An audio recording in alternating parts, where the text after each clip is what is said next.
Salut tout le monde! Voici le deuxième épisode de Bleach, les aventures d'Antoine, volume 3. Un nouveau chapitre s'appelle Floating Rampage. On va dire la pagaille flottante. Là, vous voyez cette image-là, ça c'est Calabero où il affronte le capitaine Soto. Là où je vais baser dans Ninjago, l'un de ses personnages.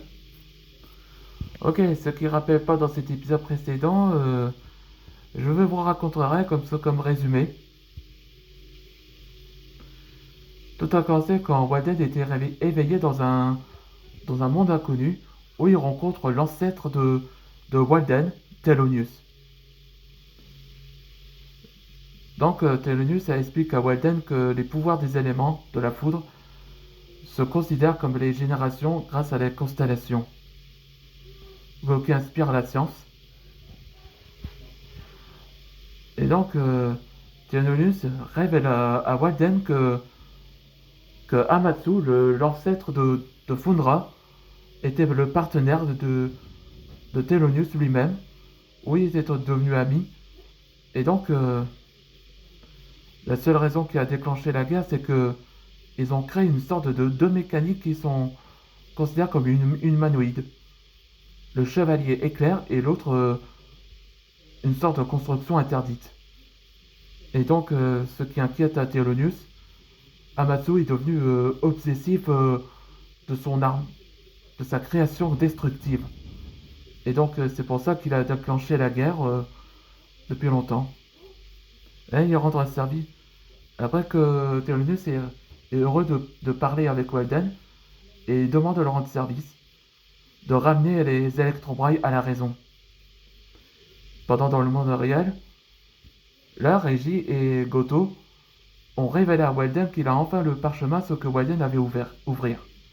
Et ils se réunirent avec Antoine et Kalia et les autres. Donc, ils sont très heureux de soulager qu'ils vont bien. Maintenant que Walden savent ce que les électrobrailles le cherchaient, ils font attention de retrouver la construction interdite, ce que les dragons de la foudre l'ont enfermé. Et c'est là que le village flottant a été attaqué par les deux tribus de serpents élémentaires. Allez, c'est parti pour le nouvel épisode.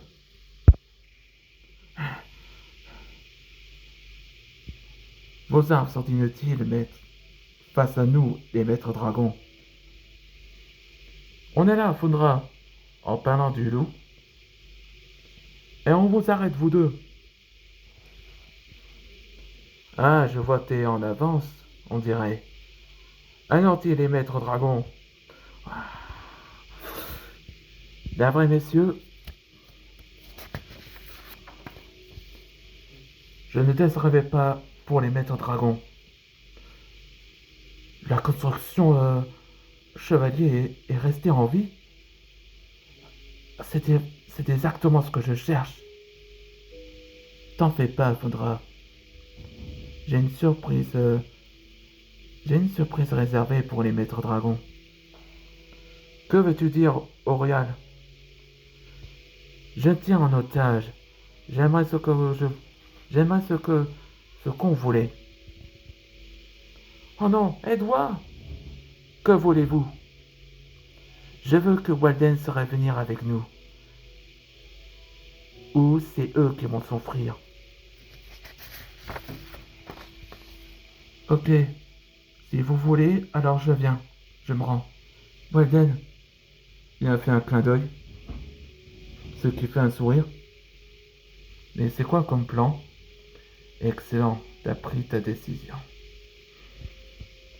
Antoine, t'es sûr que le plan de Walden fonctionne? Oui, Walden m'a expliqué que son plan pour, pour qu'il trouve, qu'on doit trouver le repère. Et t'as parlé avant qu'il décide de se rendre? Oui, grâce à ma magie de feu, je peux localiser, Walden comme GPS. Et t'as réussir à localiser le repère des électrobrailles? Incroyable, Antoine. Oui, faut contacter Maître Chem et stopper les électrobrailles. Et c'est la fin de cet épisode. Dans le prochain épisode, ce sera après, après des années. Là, on sent que ça va commencer pour la mission de sauvetage. On se voit dans le prochain épisode.